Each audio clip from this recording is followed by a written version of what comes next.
사랑하는 주사랑교회 성도 여러분, 하나님의 무한하신 은혜와 주 예수 그리스도의 크신 사랑으로 그리고 기적같은 성령의 인도하심으로 저는 무사히 선교사역을 마치고 이 자리에 서서 하나님의 말씀을 전하게 됨을 감사드립니다. 오늘 저는 여러분과 함께 첫째, 하나님의 도우심에 힘을 입어 믿음의 산 증인이 된 분들의 삶을 살펴보고자 합니다. 그리고 두 번째는 우리도 이번 주가 스승의 주라고 하는데 이들의 그런 삶을 본받아 우리 앞에 보이는 산을 향해 우리가 나갈 때 시편 121편의 주제 산과 도우심을 살펴보며 하나님의 강력한 도우심을 힘을 입어 이 시대를 능히 이기는 성도들 되기를 기원합니다. 아멘. 시편 121편은 1840년 아무도 엄두를 못 내던 아프리카를 개척한 리빙스턴 선교사님이 마지막으로 부모님들께 작별 인사를 하면서 부모님들께 드린 말씀입니다. 내가 산을 향하여 눈을 들 때 비록 내 앞에는 끝없는 사막과 험난한 산맥이 보이지만 정갈과 사자의 옆과 그리고 열병으로 시달려야 하는 고통이 기다릴지라도 나의 도움은 천지를 지으시고 또 아프리카 영혼들을 지으시고 그 영혼들을 바라보시며 그들이 구원되길 바라시며 기다리시는 그 전능하신 여호와의 도우심에 있습니다. 이렇게 선포하며 리빙스턴 선교사님은 아프리카로 떠나셨던 것입니다. 그렇게 해서 리빙스턴 선교사님은 전 아프리카를 돌면서 잔인하게 팔려가는 그런 노예들을 해방시켰고 빅토리아 호수를 발견하여 다음 선교사들에게 그리고 아프리카인들에게 생명의 시원한 물주기를 터주셨습니다. 그리고 수많은 인종들과 식인종들에게까지 가셔서 복음을 전하셨고 또한 우리들에게 종족 언어를 남기시고 또 연구하셔서 선교사님들이 많은 도움을 받게 하셨습니다. 그리고 식물학적, 지리학적, 개척 선교의 길을 터주시며 하나님의 도우심만으로 믿음의 산 증인의 삶을 사셨습니다. 오늘 저는 여러분께 리빙스턴 선교사님의 뒤를 이어 지금도 핍박을 받고 고통 가운데 생존하며 아프리카 각 지역에 선교사를 보내고 있는 믿음의 산 증인 동아프리카 땅끝 에리트리아 그리스도인들을 소개하고자 합니다.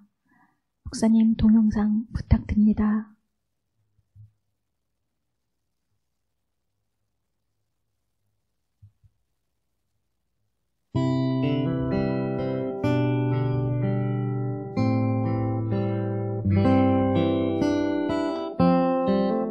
북압 아프리카의 동쪽 끝에 붙어있는 에리트리아는 서쪽으로 수단과 남쪽으로는 소말리아, 지부티에 끼어 있습니다. 우리가 들어보지도 못했던 많은 알 수 없는 종족들이 모여 사는 곳입니다. 이들은 셈의 후예입니다. 그리고 중요한 것은 악숨 제국이 될 때까지 4세기에 하나님을 경배하고 믿는 기독교 국가였습니다. 그래서 그들은 4세기 초에 기독교를 국교로 인정하는 그러한 국가였습니다. 에리트리아는 그러나 6세기에 처음으로 아프리카에 이슬람이 전파되었고 수많은 식민 통치를 받게 됩니다. 수많은 전쟁을 겪게 됩니다. 그리하여 1933년에 이디오피아와 평화협정을 맺습니다. 그러나 그곳엔 수많은 무슬림들이 있고 또한 강력 수니파 무슬림들이 많습니다. 그리고 강력한 무장장체의 지원을 받아서 독재 정치가 시작됩니다. 그 대통령의 독재 정치로 남성들은 3, 4년간 강제 군대를 행해하고 강제 노동, 언론 통제, 그리고 감시 체계하에 어떤 집회도 하지 못하게 됩니다. 그리하여 에리트리아는 아프리카의 국가로 알려지게 됩니다. 공산 정권보다, 유신 정권보다 더 가혹한 그런 백성들의 삶이 있습니다. 제일 가슴 아픈 것은 복음주의 기독교인들을 서양의 스파이로 미국의 앞잡이를 몰아서 이유 없이 감금을 하게 됩니다. 그렇지만 이들은 하나님을 경배한 삶을 멈추지 않습니다. 기도하며 그리고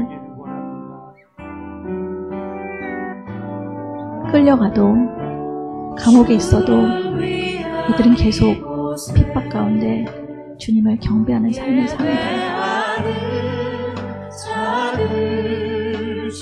재판도 없이 컨테이너에 감금되어 냉동 감금되어서 죽어가는 그리스도인들이 있습니다. 정부는 이들에게 기도하지 않겠다, 예배에 참석하지 않겠다, 전도하지 않겠다, 그리고 기도하지 않겠다는 기독교의 정초성을 부인하도록 강요합니다. 그러나 이들은 믿음을 지킵니다. 그 대신에 이들은 말할 수 없는 고문과 핍박을 견뎌내는 가운데 살고 있습니다. 나무에 매달리고 그리고 끌려가는 가운데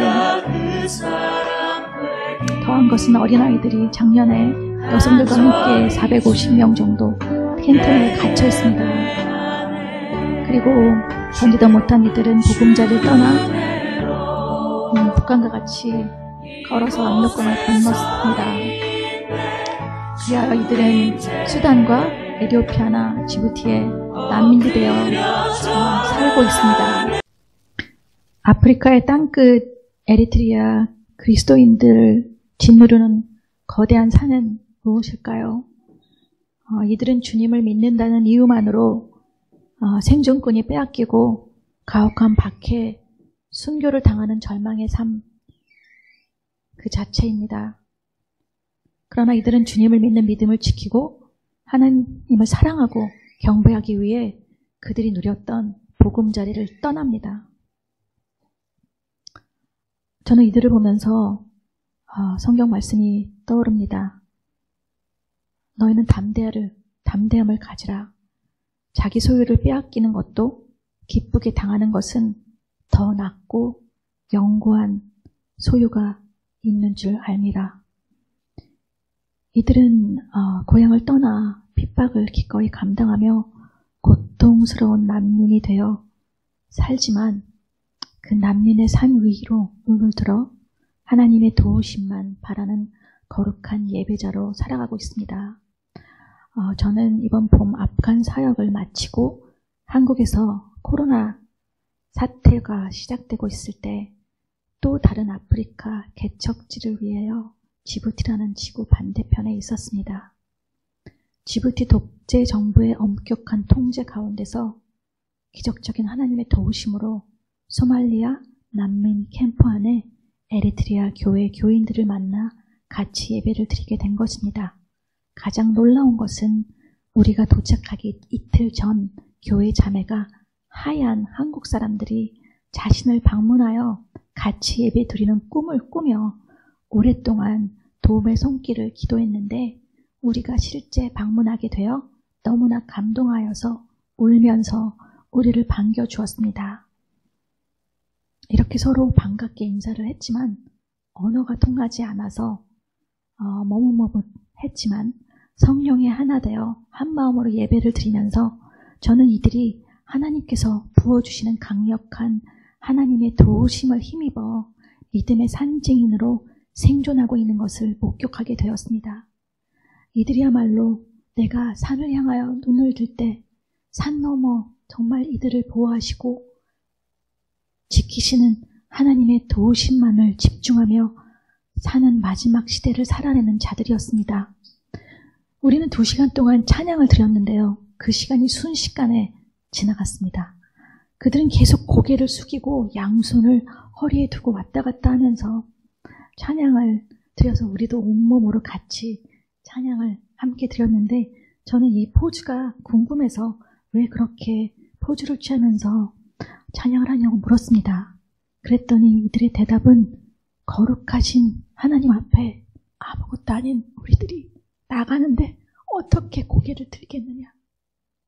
비록 우리들은 고개를 숙이고 나갔지만 하나님을 너무나 사랑하기 때문에 우리는 온몸을 흔들며 경배할 수밖에 없다. 우리가 너무 초라하기에 손을 높이 들지 못하고 허리를 양속에 흔들며 우리의 마음을 하나님께 전부 올려드린다는 고백을 들었습니다. 마치 제사장이 거룩한 하나님께 요제를 흔들며 자신의 믿음을 선포하는 것 같았습니다. 에리트리아 교인들은 셈족의 후예로 그들 뼛속 깊이 하나님을 깊이 이해하고 있었기 때문에 자신의 모든 것을 드리고 자신의 생명까지 하나님과 화목한 그 하나만을 바르고 드렸던 것입니다. 이들은 하나님에 속한 자로 이 시대의 믿음의 상징이 된 것입니다. 어른부터 아이들까지 마치 사도 바울의 고백처럼 예수님을 구주로 고백한다는 이유만으로 이들은 환난을 당하고 있습니다. 그러나 환난이나 어떤 박해나 기근이나 적신이나 어떤 위협도 종일 도살당하는 양 같은 세상으로부터 버림을 당해도 하나님을 온몸으로 사랑하는 자들입니다. 사망이나 어떤 사생아의 권세자로부터 핍박이 와도 이들의 예배는 멈출 수가 없는 것을 바라보며 히브리서 10장 39절이 떠올랐습니다. 의인은 믿음으로 살리라. 또한 그들은 뒤로 물러나 멸망할 자가 아니요 오직 영혼을 구원함에 이르는 믿음을 가진 자니라. 우리가 어떤 어려운 시대를 맞이하더라도 우리가 본받고 우리가 따라야 할 믿음의 증거자들은 바로 이들이라는 것을 제가 알았기 때문에 사랑하는 주사랑교회 여러분께 알리고 싶었습니다. 놀라운 것은 이 교회에서 훈련받은 성도들이 아프리카 전 지역으로 선교사 되어 30년 동안 보내주고 있다는 것입니다. 마지막에 교제와 기도를 나누고 다시 오겠다는 막연한 약속을 남긴 채 나오는데 교회 지도자들이 저에게 당부한 안타까운 한 가지는 아이들이 교육을 받을 수 있도록 기도해달라는 것이었습니다. 아무것도 없지만 아이들을 위한 그런 공간도 학교도 없다는 것이 참 슬펐습니다. 주사랑교회 성도 여러분, 천사 기도를 드리시는 동안에 기억나실 때마다 에리트리아 난민교회 어린아이들에게 도움의 손길을 보낼 수 있도록 기도해 주십시오. 네, 지금까지는 19세기 리빙스턴 선교사님의 삶과 21세기 에리트리아 그리스도인들이 증거의 삶을 살아가는 그 모습을 통해서 마지막 시대에 견딜 수 있는 삶의 이정표를 전해드렸습니다. 이런 믿음의 산 증인들의 본보기를 지금 우리나라엔 어떻게 지혜롭게 적용할 수 있을까요? 지금 우리나라는 그리고 전 세계가 코로나의 바이러스에 휘둘리고 있고 만남이나 모임이나 어떤 것도 정부에 의해 통제되는 시대에 서 있습니다. 그래서 저는 시편 120편 1편 본문에서 암시하는 산의 의미와 여호와의 도우심의 의미를 여러분께 알려드리면서 우리를 가로막는 두려움이나 산을 향하여 산 너머 우리를 바라보시고 그리고 우리를 강력하게 지키시는 그런 하나님의 도우심으로 어떤 상황에도 하나님만 믿고 따르는 저와 여러분 되시기를 소원합니다. 시편 기자는 산을 지칭할 때 단수 하르라는 사용하지 않고 정관사를 붙인 절대 남성 복수 해, 하림이라는 특별한 산들을 사용합니다.